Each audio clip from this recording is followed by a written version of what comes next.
Dogs roll. Oh, I want to see the fifth one of that too. I should. Bye. Oh man, do I take that back? Yay! No! Hello guys, this is Gurgly Turtle, and I'm away for the weekend, but I figured I might as well make a video. I am reviewing Transformers The Last Night in a monkey hat, because I just found it lying around. I hadn't seen any of the first 4 Transformers movies, and in that matter, I hadn't watched any of the original cartoons, so I didn't really know what to think of it when I went into it. That's just a big disclaimer. Also, this is my opinion, not yours, so if you're gonna write your hateful comments about how you disagree, just remember, if you're too afraid to hear the other side of the coin, you shouldn't be on the internet. It's basically the Avengers, but the Avengers are robo-alien cars, and it's a big action-packed movie.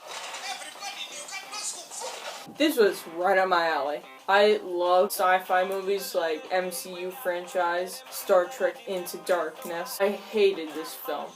I absolutely despised it. This movie's 2.5 hours. Did it need to be 2.5 hours? Absolutely not. I don't understand why it was. There's absolutely no substance. It starts off with a bunch of kids trespassing some off-limits site where all the Transformers live. And they trespass, and they found out there's this hobo girl who's also living there, but she loves the Transformers. They swear a lot, because it's cool to swear. That's another problem I have with this movie. I wouldn't have a problem if it was any other movie, but this is a Transformers movie based off of the action figures for little kids. So when parents are taking them to the movies, I don't think they're expecting S-word every 2 minutes. There were 2 F-bombs and another 2 middle fingers. It was absurd. Mark Wahlberg comes and he saves the kids and he gets them all out. And he's got really extremely disturbingly pink lips. And the rest of his face is dirty and greasy and stubble. And it's really weird. And it was like that through the whole movie. It seemed like they did makeup on all of his face, but they didn't do it on his lips to make sure he didn't eat any of it. The product placement in this movie is horrendous. About 1/10 of the shots looks like they were stolen from ads for Chevy. The other 9/10 had a different aspect ratio. During the action scenes, the aspect ratio would keep changing. I didn't like that. They have so much action, it gets boring. It's like one big action scene, but it just drones on. It's not like one big blowout thing, it's just a small action scene that lasts a long time.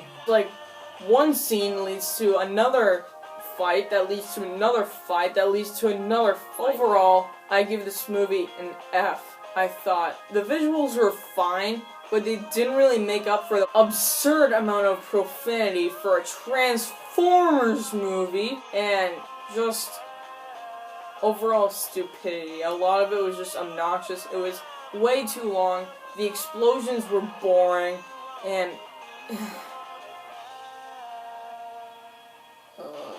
So guys, those were my thoughts on Transformers 5. Seemingly the last Transformers movie, even though at the end it did open up for a sequel. They already announced that it was the last one. So I don't really understand why they did that. Remember, these are my thoughts, not yours. So please do not take offense if I said something you are against. And remember, I will not think negatively towards you if you like this film. And yeah, that's all. Bye guys.